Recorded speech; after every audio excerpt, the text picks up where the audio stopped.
today due to the Martin Luther King holiday.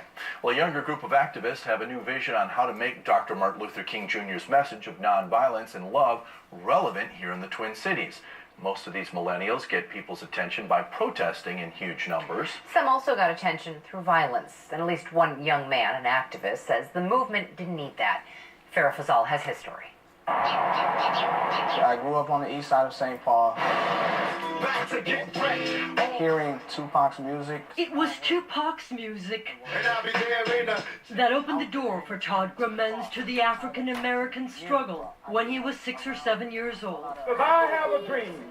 But it was Dr. Martin Luther King's words. The only thing I did see was the Dr. Martin Luther King Boulevard sign outside of the state capitol that shined the light on what that struggle was all about. By the color of their skin, but by the content of their character. Todd says tributes to Dr. King did not exist on the streets in St. Paul in the 90s.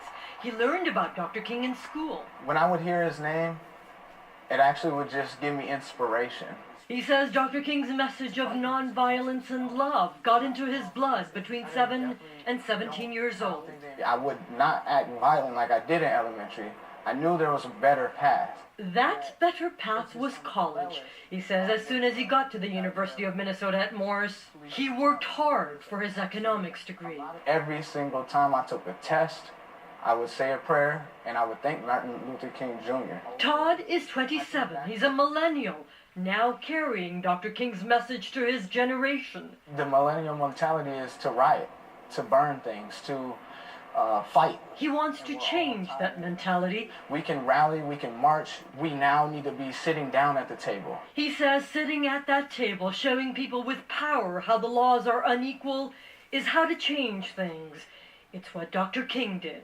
I have a dream, and that he's seen the other side of the mountaintop. I have a dream today. I just see myself walking down the other side of that mountain. And he sees himself walking in peace and in love the way Dr. King did.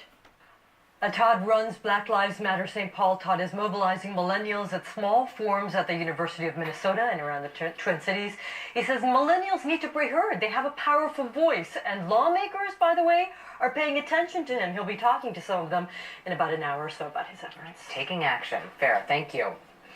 A celebration of Martin Luther King Jr. filled the Ordway Center for the Performing Arts in St. Paul today with music. They sing a rising sun, a new day begun.